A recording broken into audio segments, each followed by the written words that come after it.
What's up, guys? It's Derek over at Compass and Anchor Fitness and Performance. Just wanted to talk to you guys a little bit today about some things that I was talking to somebody about the other day, and specifically just to give you like a quick backstory.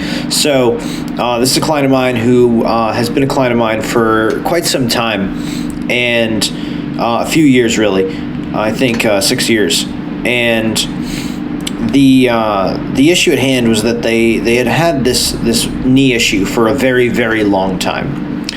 And this knee issue was really preventing them from doing pretty much everything. You know, we could push a sled a little bit and we could do some very light hamstring curls on an assist, like a machine. But overall, they were pretty inhibited from doing just about anything. And so this knee surgery was going to be very good for them. And they got the knee surgery, and lo and behold, yes, it was great.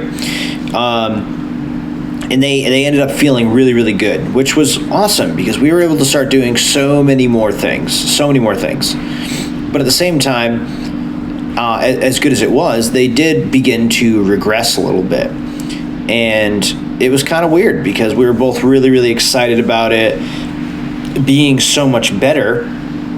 But then, you know, it started to kind of regress a little bit and start to cause some pain again, to the point where he really couldn't put any pressure back on the knee again. And the issue was a number of things. And before we get into that, I want to just start, with the fact that I'm not a doctor, and I've never claimed to be a doctor.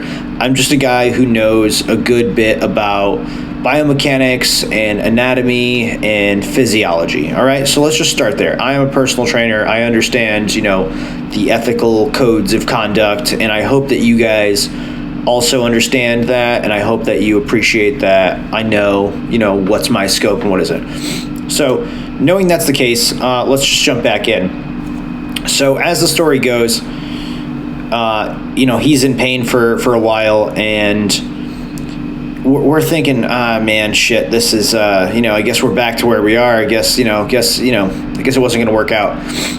So we start thinking, and I'm like, you know what? Let me slow down because I admittedly got a little bit overexcited about like working, getting you into squats and just doing some cool stuff. So let's slow down. Talk to me about this new pain that you have. Like, what does it feel like? What is it? When do you experience it? What are all the happenings? And he starts talking to me, and I'm like, man, this might be far-fetched, but I think the biggest issue you're having is that this surgery, right? I think, your gait pattern, your knee slides and moves a little bit differently, and you are walking a little bit differently. And I'm just guessing here, but I think you might just be really, really tight and inhibited in certain areas, and some of these muscles that we're working on, some of these things that we've got to get you back going on are just weak, and that's where your problem is here. And so of course he's looking at me, and like, we're good friends at this point. And he's looking at me, he's like, honestly, Derek, that seems pretty far-fetched. And I was like, I get it. I agree with you. Like, this is a shot in the dark.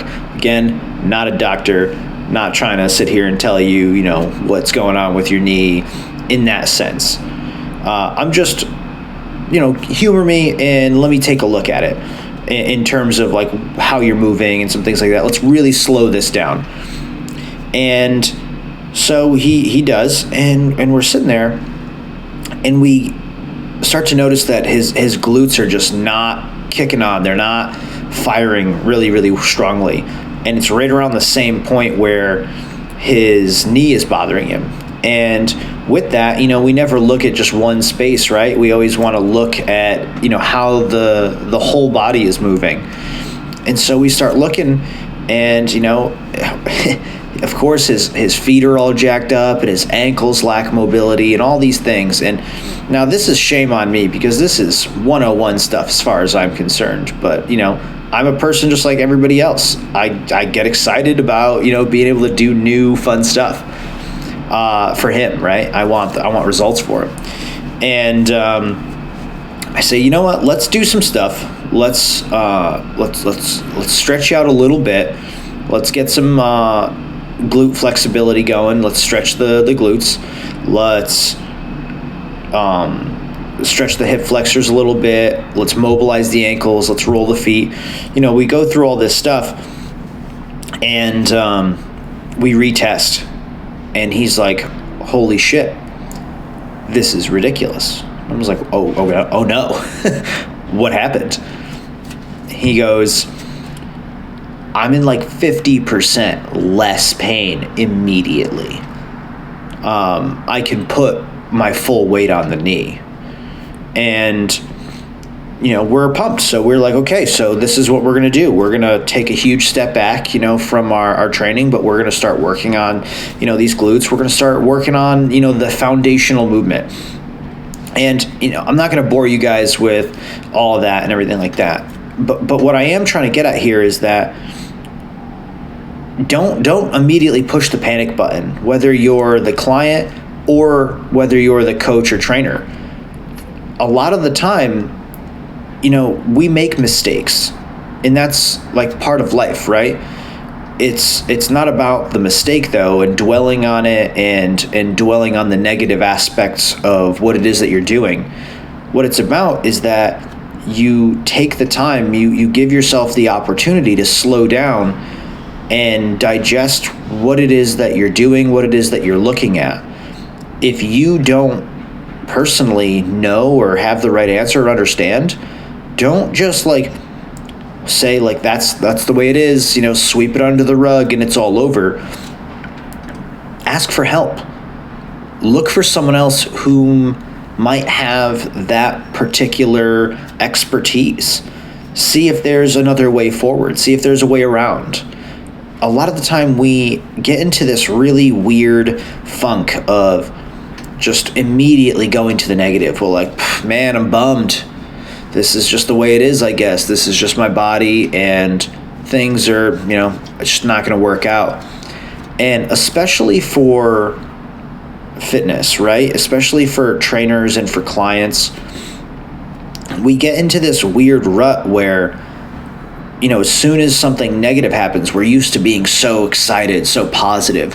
But as soon as something negative happens, we're like, okay, well, we'll try something. And then when that thing doesn't work, we get immediately discouraged. We're like, oh shit. I guess I fucked up. I guess I messed this up really bad. I can't do anything about it. I'm just going to try to not make it worse. So you just avoid it entirely. And that goes the same for clients. They're like, oof, I hurt myself. I'm going to avoid it entirely. When most of the time, in my experience, okay, doing nothing is often the worst thing you can do. It's how you don't get better. It's how you just get into this mindset of settling. And by settling in that way, you make this determination that this is the way things are, and it's the way they always will be. And by doing that, you never think about it again. It's over. That part of your life, it's over. Those particular movements you can't do with that client anymore, or you can't do on yourself anymore. And what that does is it prevents learning from happening. It prevents curiosity. And the next time something like that happens, whether it's the same situation or not, you stop yourself from investigating entirely. You just say, I don't know, not for me, or this isn't going to work out, or this is bad. And that's a terrible thing to do.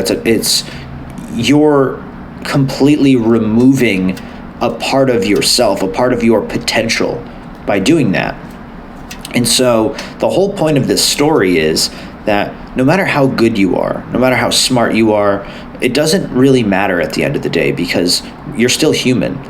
And you're going to make mistakes. You're going to get excited. Your emotions are going to get a hold of you. But that's not what it's about. It's about, if that happens, when it happens, can you reel yourself back in, take a step back, and really investigate what's going on. With this particular client of mine, it went from, walking in super bummed to, holy crap, the surgery did work. I'm just different now. There are things we can do. I can still keep getting better. It's never going to be perfect, right? But that's okay. We're not, perfect isn't the goal. Progress is the goal. Keep moving forward and give yourself the opportunity to learn, give yourself the opportunity to get better, give yourself the opportunity to be curious. Don't take that opportunity away from yourself.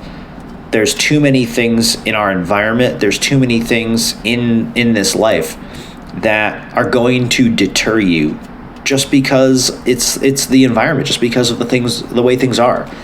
Don't let yourself be part of that, especially if you can help it. Utilize resources such as, this podcast, such as your favorite blog posts. Even in some cases, reach out to some people you respect on social media and ask their opinions, ask for their help. Some people might not answer, but who knows? Some people might. And maybe it's as simple as, this problem you have, you just didn't know how to ask the right question, or you just hadn't seen that pattern of behavior before. That happens. That's okay. But by giving yourself the opportunity to be curious, by asking those questions, by, continuing to be logical and do your diligence, you learn. And that's how you get better. You don't get better when you shut it down and you say, well, I'm just not going to do this again. Don't be a person who gives up because things are difficult or because you don't understand them. Life is almost always gray. When you start to tell yourself it's black or white, that's when you rob yourself of opportunity. So let's think about that a little bit and get back to me. Send me any of your questions in the comments, or even message me directly on Instagram. That's probably the best place to get me. I'm Derek the Trainer with no E. Yeah, let me know. I'd love to hear from you guys.